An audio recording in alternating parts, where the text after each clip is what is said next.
a little bit about where you're from and how you kind of grew into your first, entrepreneurial, kind of venture.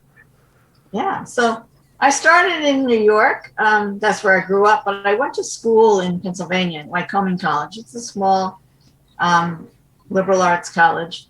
And then I got involved with meeting all kinds of Pennsylvania people. So I wound up living in Pennsylvania, although I was in New Jersey for a while too. So New York, New Jersey, Pennsylvania has become my ecosystem. And I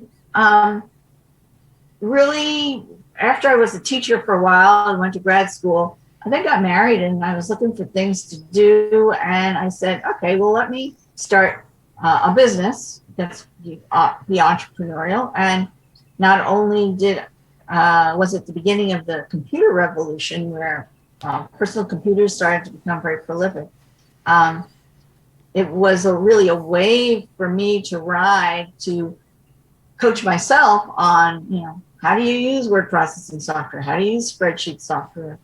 And what do individuals want who are hobbyists? But then, every business needed to have a computer. And then every business needed a network. So my business as Quinn Computer really grew until it was in 2 states and had 30 employees. And it was a real wave to ride, as it became more and more popular. And then, of course, there were all the aftermarket things like supplies and cables and software. And then as businesses got into it, then it became uh, specialized software for accounting, specialized software for computer-aided design like AutoCAD. And so then there was proliferation of operating systems and all kinds of things for me to train other people on. And I came from an education background. I had taught elementary school and done some teaching at college as well. And so all that kind of training that was involved came very naturally to me. So I not only grew a business, but then I developed a whole training center. And I was one of those people who started out small and then hired a few people. And then those people hired a few people. And then we had departments. And before you know it, I was managing a small business with 30 employees. And I learned a lot about what to do, what not to do, and how to treat people, how to really develop customer loyalty.